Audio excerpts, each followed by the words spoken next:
Don't be false. The animals know when we're not being ourselves. So if you feel tears coming, let them come. You do the best you can, but don't be false. Allow the tears to flow because they want to know you're real. One of my kitties, Sammy, would get up on the table and go like, okay, work over here. Now go over here. And it was like they know what to do. They know, I think sometimes they know more than we do. I started learning from them, and they also showed me what they didn't like. Welcome to Radiance, brought to you by the Reiki Women Podcast. This is an interview series focusing on meaningful topics from our community of Reiki practitioners. This season, we're exploring the intersection of Reiki and our animal companions across every stage of their lives and in the environments they inhabit. From the vulnerable creatures and shelters waiting for homes to the aging pets we love through their final days. And from the wild beings we encounter in nature to the animals we care for professionally, we're acknowledging how our Reiki practice supports us to be open to animals as healers and teachers. This series celebrates the profound bonds between humans and animals and how Reiki practice can support both creatures in our care and those who dedicate themselves to animal welfare. Subscribe now and join the conversation. Hi, and welcome to Reiki Women Podcast. So we're back with our Radiance Series, and it's all about animals, as hopefully you know by now. And there's Michaela and there's Carrie and myself, as always. And we have our special guest with us today, Janet Dobbs. Hi, Janet. Hi, everybody. Lovely to see you. Now, I have known Janet for probably over 20 years, which is a long time. And we got to meet each other through Reiki and continued our friendship through our love for animals. And it's really a great joy to be able to pick her brains on certain subjects. And the subject today that we'll be looking at is the elderly of our animal world, so that our animal elders. And there's a special little treat in there, and it's the Elders Consortium is going to come into this whole conversation. So we'll find out what that is later on. A little bit about Janet to begin with. So Janet is the founder of Animal Paradise, Communication and Healing. She teaches Reiki with animals, and she also does animal communication. And she's been helping people all around the world find out about Reiki and animal healing and just how we can connect with all these different animals that we love so much in our world. She lives in Northern Virginia with her husband and two kitties, Luna and Max. And I hear that Luna is with us asleep in the background today, and Max is already nicked off. Thanks, Max. Yep. And because Max does have his own special little camera. Oh, come on, Janet, show us his camera. He's not there, but hey, maybe if he comes back, we can see. Isn't it gorgeous? I love that. And Janet, having loved animals since she was very young, she chose to follow her heart rather than become a veterinarian. Instead, she dedicated herself to teaching others about the healing wisdom that animals offer us. And just for fun, she also spent over 30 years as a broadcast television engineer. And I'm sure that's come in handy, especially with all of this world of podcasts, right? But animals have always called to her. So since 2004, Janet has been teaching students how to practice both traditional Japanese Reiki with animals and animal communication. And she emphasizes the deep healing that occurs when we truly connect with animals as our fellow beings. I love that. Yeah, all of us healing together. So welcome, Janet, once again. Well, welcome, Janet, to the podcast and Radiance Series. So I'd love to hear a little bit more about your story around what drew you to focus your Reiki practice on working with animals, and particularly working with elder animals and animals at the end of their life. I came to Reiki when I was at the turn of the century in the late 1990s. And I was taking an advanced animal communication training counseling course to try to become professional. And I walked out into the room where this workshop was, or this course was being held, and all these females were standing around doing this. And they were smiling. And I'm like, what are you doing? And they're like, Reiki. And I'm like, I don't know what that is. I went home, I found, a Reiki teacher, and that's how I came to Reiki, but it was through the animals. I was working through animal communication, and I fell in love with it right away. For me, animals are just always a part of my life. And so if I'm doing something, they're always there. And as I was learning Reiki and learning my practice, starting my practice, doing my meditations, they would just be there. And even when I would go out to feed the birds, or I would go feed the deer, the wild ones, they would come. And if I would be in that, that meditation, that connection with nature, it's kind of, a meditative, you can do walking meditations too. They would be, and they would get really close to me. But if I slightly even had a slight little thought, poof, they were gone. So they really helped me focus and get better at my Reiki practices. And they really taught me and they showed me. And as I began practicing Reiki, I would do Reiki shares with some friends. They would come over to my house. I would come over to their house. We would either have Reiki tables or not. One of my kitties, Sammy, would get up on the table and go like, okay, work over here. Now go over here. And it was like they know what to do. I was fascinated by, they're just part of this. They know, I think sometimes they know more than we do. I started learning from them, and they also showed me what they didn't like. When I was originally taught Reiki, we did something called beaming, and I'm not going to do it at the camera, but it's like the energy goes boom. If there's a prey animal, it's like you're doing that to them. And they would leave, and they were very clear, don't do that. And so I went, okay. So I started like listening to the animals as I was learning Reiki, practicing Reiki, and, having human clients. That's kind of how the animals kind of started teaching me, as opposed to I didn't come to it from, animal Reiki really wasn't a thing when I started learning, so I had to just learn from them. And now, a lot of people, that's what they do. Yay, I'm really excited about that. And how did I come to the end of life or even the elder work? And that came back in around 2007, 8. I started teaching my Reiki workshops at an equine rescue, a horse rescue called Traveler's Rest Equine Elders Sanctuary. I don't have horses. I never have. I always wanted them, but I never had the privilege of having one of my own. But I was so excited to go there, and the director was open to Reiki. And I'm like, yay, this is great. So that's how I came to really focus on the elders and learn with them when I started teaching classes there. And then I was a founding member of SARA, Shelter Animal Reiki Association. And this sanctuary became one of the founding sanctuaries. And so I always hosted it wasn't really a Reiki share, but we would come once a month and offer Reiki to all the horses and all the animals. They had dogs and cats too. And so that's kind of how I got started, how the door kind of was open to me to understand the elders better. I love the way you described learning how to be with animals in Reiki from them. And, it really just emphasizes what I often, think of and share in different ways, which is that Reiki is about relationship, and it's about connection and being with ourselves and others rather than doing. So that I love that really concrete example of that.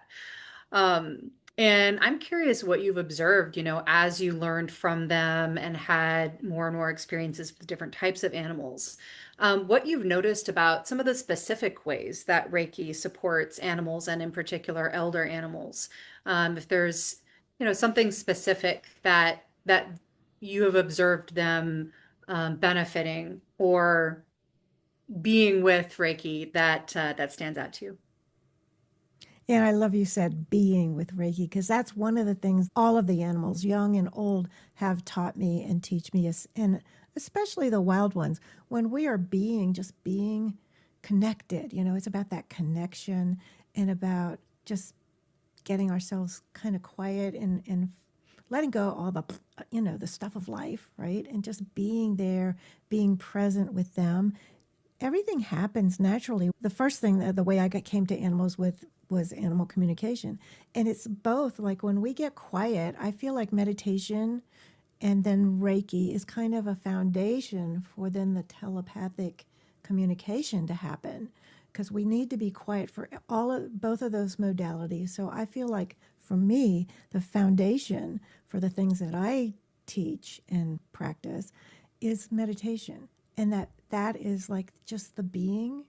And when we're in that quiet place of being, the animals come to us and they show us like, hey, I like you now. Like I want to be close to you. And then, as soon as we break and get back to our life, they're like, okay, I'm out of here. Or maybe they're not. A lot of them are our own animal companions. They're used to us. They're with us. I can give you some examples that really popped out for me, like how Reiki really can help and support the elders and all of us, all of life and all beings. But when I was several years into teaching both animal communication and Reiki with animals at Travelers Rest, that's the short version of that elder equine sanctuary. And I got a call from the director saying, hey, this horse named Nathan, let's see, I can't do this very well. It's like white horse right there. That's Nathan. Has just arrived. Would you like to come and meet him? She says, and she said, he's here for hospice. He'll probably not make it through the week. And it was about an hour, a little over an hour drive, and I'm like, I'm there.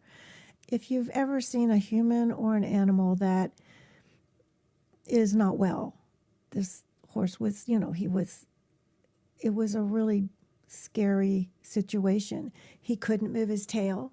He couldn't move his back feet. They kind of drug. He was really skinny. So we go to that place of, it's like, oh my God, and pity, right?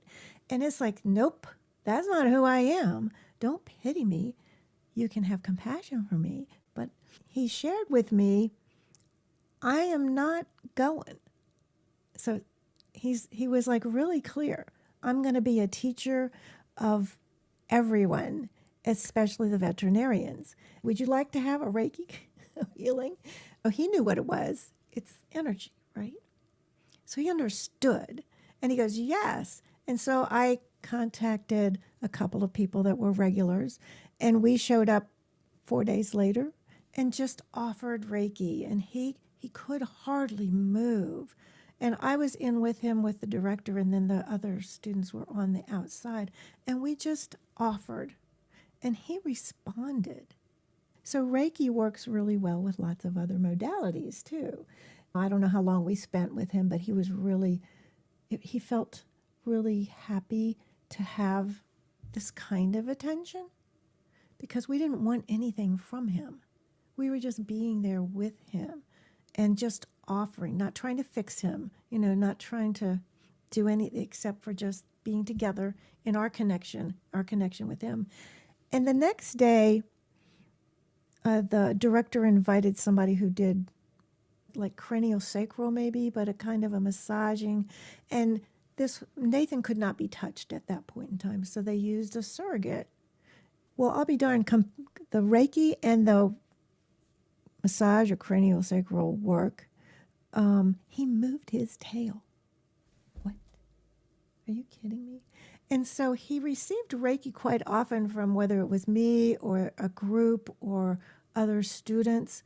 And he could walk. His tail moved. He regenerated a new hoof. It was over time. But I'm like, holy cow. He was always like right there. It's like, oh, the students are here, or the Reiki people are here. Poof, he was like right there. And so remember, all the horses at Travelers Rest are elders. And I always thought an elder horse was like maybe 20. That's just when evidently people that are horse people can no longer ride them. But they have a long life to live if they're allowed to. And so a lot of these horses were late 20s, 30s, and even 40s. And so there was this one winter, I was standing offering Reiki to this one horse, and this other one came up and stood like right at its back end, nose to back end. And then another one came. They formed this line, and it was like I would do a little hands-on healing when they asked me to. And then, okay, I'm done, and then it was like next. And they did it on their own. Nobody was, guiding them or saying, okay, you have to come and do this. So, yeah, they really responded to, especially the elders. And I mean, for anybody that knows about elders, animals or humans, you have achy joints and things start going wrong. And they really were helped and they showed us. I mean, it was amazing. There was no question of what was happening with the healing. And then the connection. We all know Reiki heals on many levels, not just physical, but the spiritual, the emotional, the mental. And in any rescue, there's a reason they're being rescued. And the healing is also happening on the emotional level, the spiritual level. We saw it because some of them they didn't trust humans anymore. And they blossomed. And so there's so many things that came from my first going there. There's so many, I could tell you a million stories. Stories really help us to understand it better, and how it works.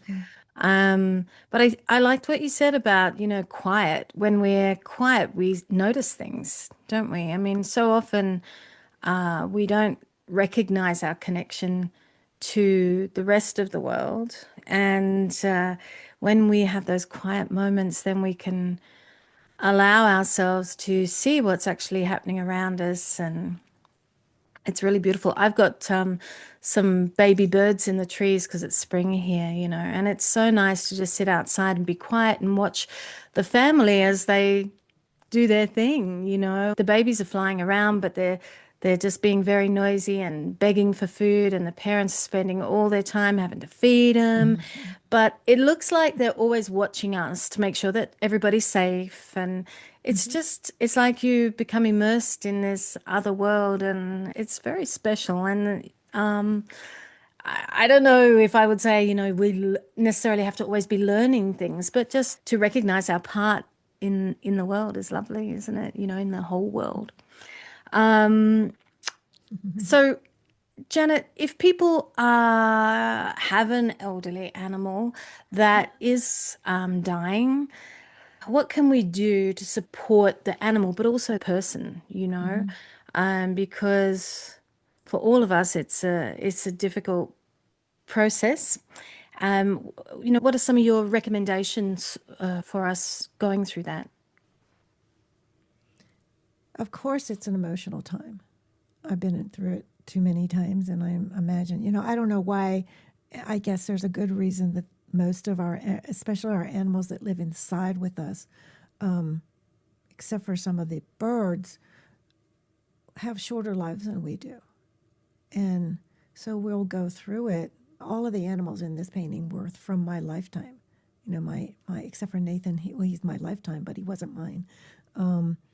And it's really hard. And Reiki can help in so many ways. So as they're getting closer to their time, if we can do our Reiki practice, just being, and if you do some kind of a meditation, breathing, like breathing into your heart center, animals love that. And as it quiets us, if we can focus on that and be with the animal and not be in our grief, because that's that pre-grief stuff happening, as whether it's a human that's getting older, that would be me, or an animal that's, getting close to their time. It's hard, and we go through our emotional stuff. I guess the stages of pre-grief are similar to the stages of actual grief. And I feel what I have experienced that Reiki can really help the human and support the animal. So somebody said this to me, and because I was being my self, and they said, "You're not helping the animal. And if it was a human, you're not helping them. You're just one of those people that are at the bedside going, whoa.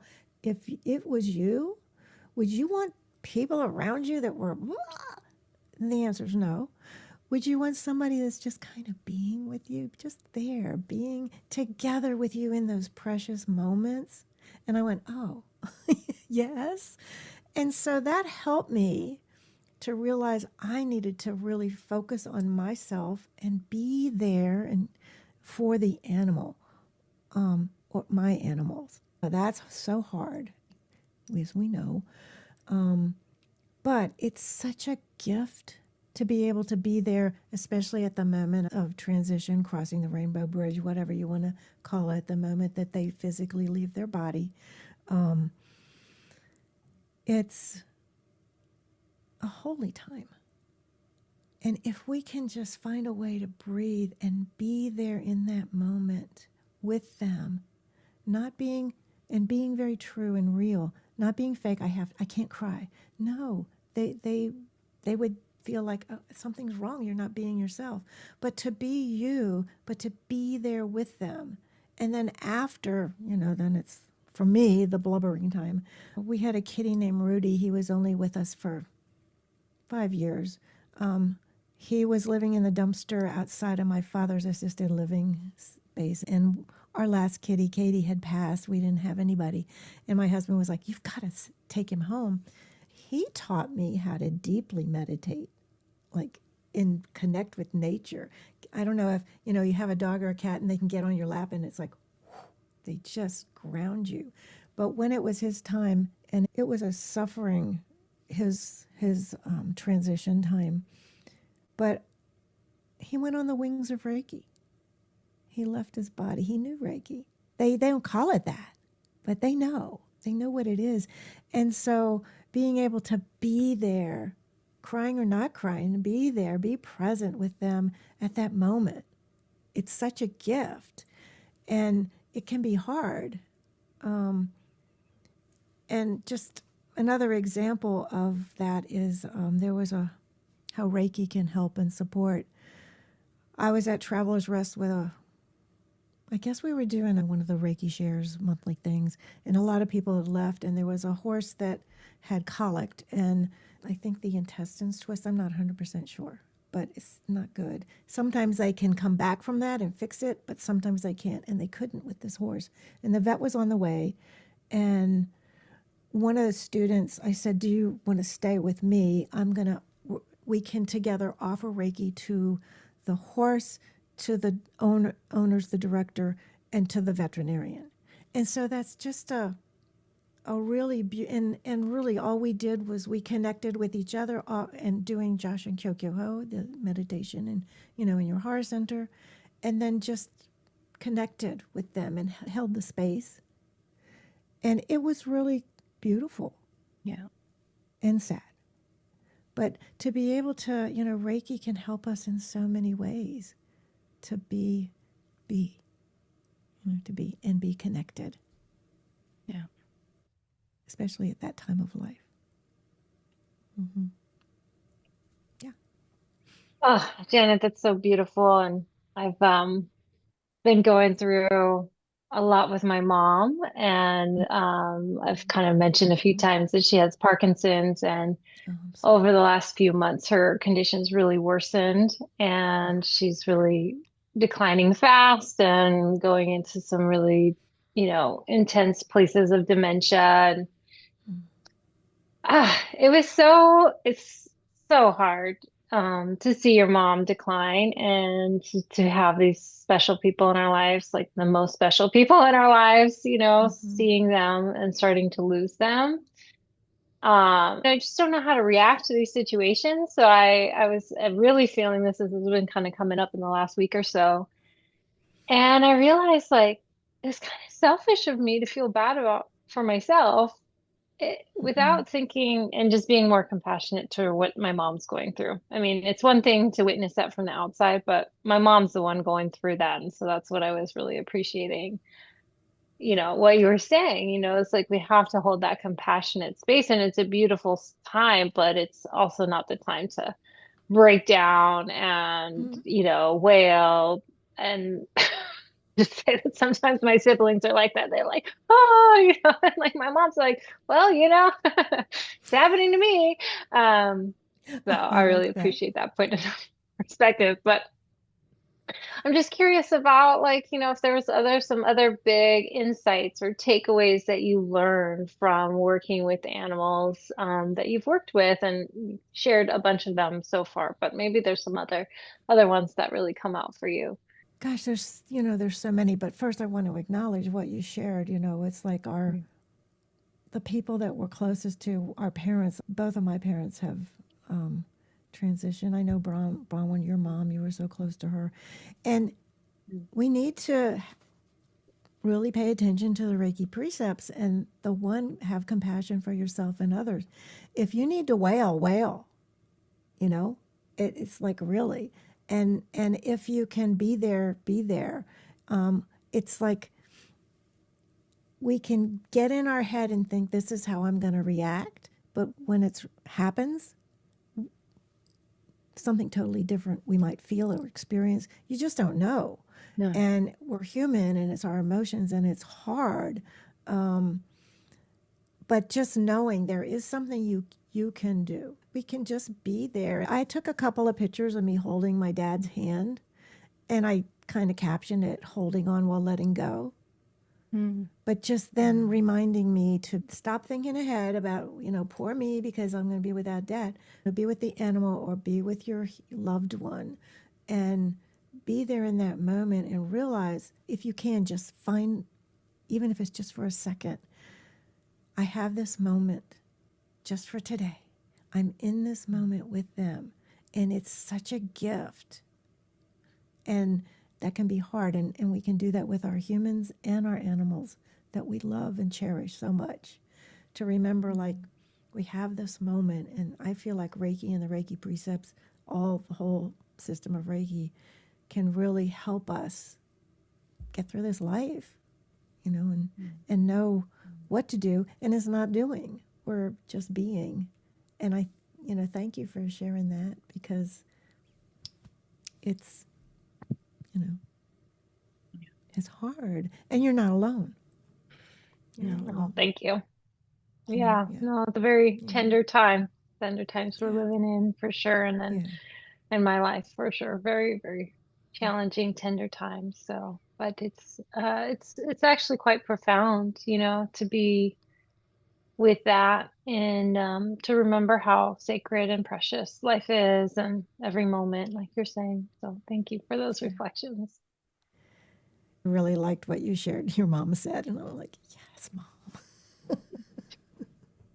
It is about her, but we all make it about us. It's like we're human.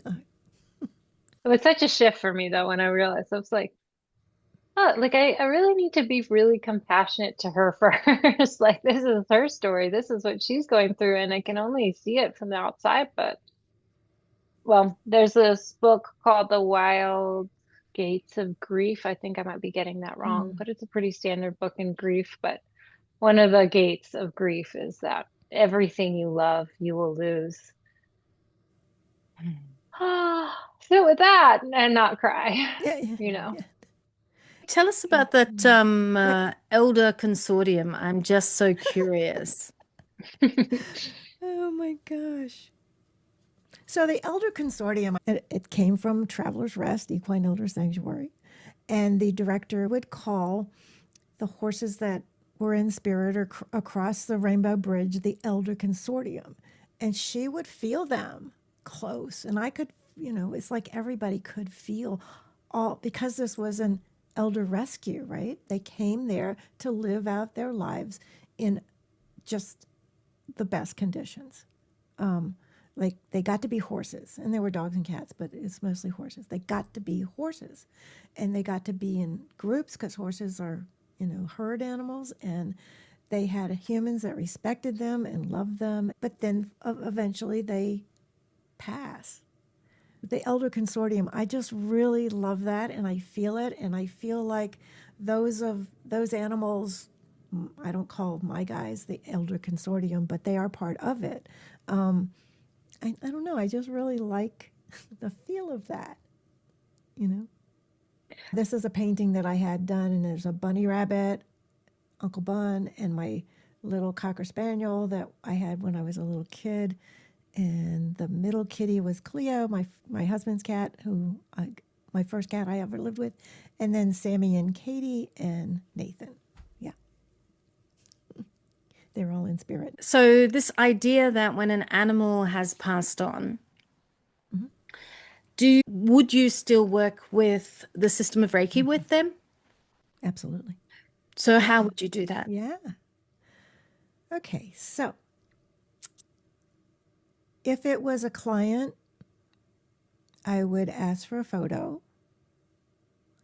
And whenever I would work with clients, I would always teach them Jashin Kyokyo-ho to bring them in to, when I would go to their houses or a barn or whatever, to let them be part of the session. So it's not me doing anything, it's like, here's what happens. I want you to feel and experience for yourself. And then I give them homework, like, do this with your animal companions while I'm gone. If it was a client that I came back and saw several times, and I would usually do like five sessions. I feel it's really important to involve the human because it's their connection with their animals. So to give them something that they can do and continue to have that connection and have that healing for themselves and for their animals,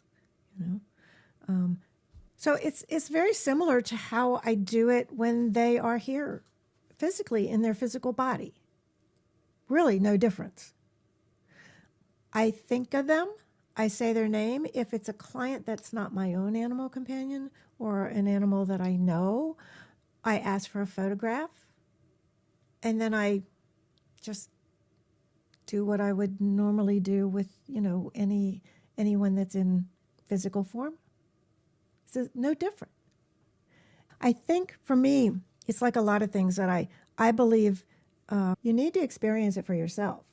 Like you can write books, you can read books, you can listen to people's videos or whatever, but you need to experience it for yourself. And you need to experience Reiki for yourself. And then you have your own unique experience, because what I experience is not going to be what you experience necessarily. Similar maybe, but not the same. So I think it's different for each person, but try it and see what happens with Reiki. And how do you know you have the connection? How do you know you have the connection with the animal that's physically present?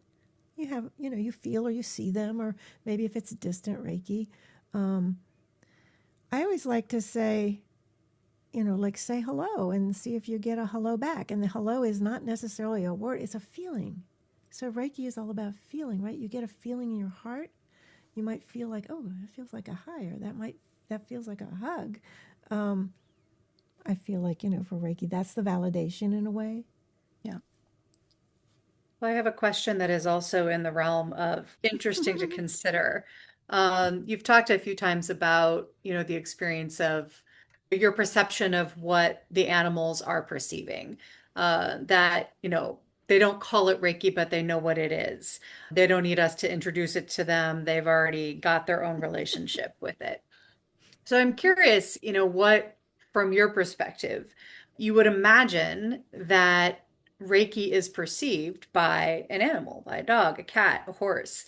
How do you imagine that they perceive the experience of being with you in Reiki? I think it's like with humans, everyone's different, right? And it depends on where they are in their life. So Reiki is about healing. And if you, as a human or the animal, has been injured physically, emotionally, you will be in a different way of reception or receiving than maybe if you're someone who is, it's like, okay, offer me Reiki. I'll take it. When I've done Reiki sessions with clients, and the clients were the animals, I always ask for them to suggest that they do a series of, say, at least 5 or whatever, if they can. Because the first time, the animal's like, what are you doing? And then I'll be like, I'm just being. And you can do whatever you want. You can walk around. You can come next to me. You can walk out the door. You can go out in the middle of your pasture. I'm going to be right here for you. And a lot of animals are used to having humans make them do something, especially horses, you know. And so it's very strange for them when a human is being. I don't want anything from you. I'm here for you. This is about you. So the first time, they're like, you know, cautious, like, what are you doing? And, you know, some animals, they'll come and get in your lap or come next to you. You know, that's just who they are. But others are like, this is weird, Mom. And, you know, Mom's over here or Dad's over here. There was I always say it wrong, a Rhodesian Ridgeback. So they're a big dog. This dog and had a sister, but this dog came by itself. And the mom was sitting in the chair, and the dog's like going like, I don't know. And I did a little Reiki, you know, just a shoulder on the mom. I said, because she'd never had, I said, do you want to feel what your dogs may or may not feel? So she got a little bit relaxed. And of course, the dog is watching Mom and walking all around Mom. I'm scared. What's going on? And then he just like kind of sat down while I was offering, but that was it. And he was away from me. The next time he came in, he's like, oh, there she is again. You know, it's like, oh, okay. And she's just sitting there. And then, you know, Mom sat down and he laid down in the middle of a carpet and got close to my feet. I was sitting on the ground and had my feet stretched out. The third time he came and he got in my lap. Now I was sitting on the ground with my legs stretched out because these are big dogs. And I went, whoa. And he invited hands on, like I just rested my hand on. And it's like, oh, wow. And then the final time I went to the house where the sister was there. And the issue with the dogs were they attacked people. And the mom was a little concerned. And the dogs came up there. They were like, hi, how are you? And I'm like, I didn't know. And I came in the house and she was like all concerned because an issue was people coming into the home. And the one dog knew, and the other one, the sister played off of the other dog. And I sat down, which, you know, you have to be careful, especially if, you know, a dog can hurt you. They're big. Anyhow, they both just relaxed. And so they show you, right? And it was like trust. And it was, you know, on their back with paws in the air. On their back with paws in the air, relaxing, and receiving and being. They show us that they're receiving and that they're open, you know, and a lot of times we need to be patient as the human practitioner. They might not be ready for us. So we just have to be that kind of rock in a way, be there. That's one of the ways I've learned that they are receiving and that they get it.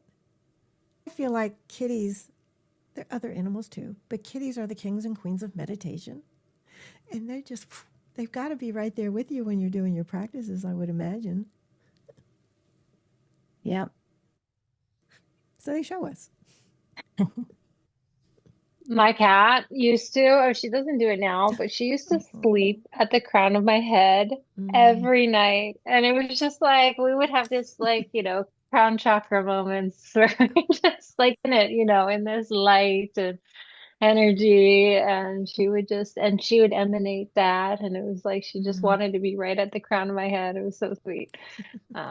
I cracked my neck about, you know, halfway through because I'd be like, hello, you know, like I can't never get comfortable. So it ended up being a habit that we broke, but she's still, yes, my meditation buddy for sure. My cat is the opposite. He's always at my feet. So he's my like grounding, you know, center. And sometimes when I can't sleep, I'll just kind of gently put my feet against him and he'll be like, yeah, okay. I'll ground you, Mama. Okay. Just don't wake me up. He's on my lap right now. So he's like, yep, I'm good at it. And Janet, if a Reiki practitioner wanted to actually start working with animals who were near the end of their lives, what What do you think that they ought to consider? Is there anything special that they need to consider in that situation? I think the most important thing is to be able to be present. Yeah. Really, really be present. Be with the animal, and if it's not your own, the human, to be there for them. And just, listen and be quiet. And in that, and it's hard. So maybe doing your breathing techniques while that's happening. You don't have to be really loud about it, but it really helps us, me, to become really grounded and present. And that is what's needed often, in those situations, to have someone who is just, they're there and they're present and maybe not as emotionally distraught, as to be there for another is such a honor, it's just a holy time to be that. And I really feel like not just the being present, for anybody that's considering doing this, amp up your meditation practice. And for any of us, the more that we can practice, then when there is a time that's we're needed, or something happens, or there's it's time. You can. It's natural. It's automatic. You know what to do. You know how to do that breathing. It's like, oh, I need to breathe now. I'm not breathing, and just do. Take that breath, and then maybe even do the meditation, or whatever it is you do when you're offering Reiki, to be in that moment and be there for another, and find a way not to make it about you, which is hard because we always make everything about us, right? But to be there. And then, when the session is done and whatever, you can then have your moment, especially if it's a time when they're transitioning or they did transition. To be, and don't be false. The animals know when we're not being ourselves. So if you feel tears coming, let them come. Oh, I have to be strong for the person. I have to be strong. You do the best you can, but don't be false. Allow the tears to flow because they want to know you're real. We have feelings too, and it's okay. No matter what I do, but especially when it comes to meditation and Reiki, I always invite animals to join me. And it doesn't mean that they're so sweet. It doesn't mean it doesn't mean that, they have to be physically present. But if they are, like, on your lap, that's fantastic. But the invitation is there. It might be a horse that's out in a pasture. Just invite them to be there. And it's that Reiki connection, that spiritual connection. They're here. They're here right with you, and you're with them. And for me, I feel so much better when the animals are with me and I can do something with the animals, So anytime I have a meditation, or even if I did a meditation, on YouTube, it's like, invite your animals to join you because I want them to be with me. Yeah. And at least they have the invitation. They don't have to come. They don't have to be here. Yeah, I love that. Amp up your meditation yourself. That's such a great thing to say, because I was just thinking as you were talking, it's a bit like humans, we work at this level, whatever that level is. It's not a judgment. It just is whatever that is. Non-human animals, they all have their own way of being. And it's like we're trying to find this more equal way of being together, of connecting through to each other. And I think that meditation is definitely a key to that. That's beautiful, Janet. I just have this vision of you, Janet, like sitting in the forest somewhere, and you're just like got the birds on your shoulders and like the deer all around you. It's just so sweet. It's just like you obviously are those people, one of those persons that like the animals just naturally gravitate to you. So it's so beautiful how you've accessed Reiki and really bridge that in your life. Be able to not only connect so deeply with animals, but to support them in healing and support them in this, place of transition and all the beautiful things that you've offered animals in your life. So just really touching. So thank you. And it's one thing I really love is we're in this together. So as we are healing them and it's their choice to receive, they're healing us too. I mean, it's been scientifically proven that animals can heal us, just by physically even petting them. So they're healing us and we're healing them. And I just love that kind of circle. It just comes back. There's a meditation that I had the great honor of working with 3 German Shepherds, not in this country. It became weekly, and then for a long period of time, it was every day. So we really got to know each other. And they taught me about the Reiki symbols and mantras. And the first one, from their point of view, right? The first one was, so the first symbol mantra, right? They were like, this is how we see humans doing what we know to be that. And it was what I call I breathe you, you breathe me. So when you're breathing out, they're breathing in. And when they're breathing out, we're breathing in. So it's I breathe you, you breathe me. And think about the connection. It's like we breathe the same air, but the air's on the inside of us and it's on the outside of us. And not to make my head go kaplooey, but they get it, right? And it's like, that's like this beautiful, intimate connection through our breath. And that was the first symbol mantra. And I'm like, whoa. And they had something to say about each one. And I went, I would have never thought of that. So, yeah, they're always teaching us. We're in this together. Thank you, Janet. That was beautiful listening to all those stories about animals and really feeling that connection and thinking about what to do when we are with our animals when they get old. And as you said, that's a part of our lives because we tend to live longer than a lot of the animals that we live with. In that sense, they're also teaching us about death and what shifts happen, what transformations occur in our lives for ourselves and for those close to us. So thank you so much for that. And for anyone who wants to get in touch with Janet, the information will be here on our YouTube page description. So make sure you do, especially if you'd like some healing for your animals or yourself, or you'd like to learn more about it. So thank you once again, and thank you for joining us in our Radiance series. Oh, and thank you all for having me. You guys are just so wonderful. Bye.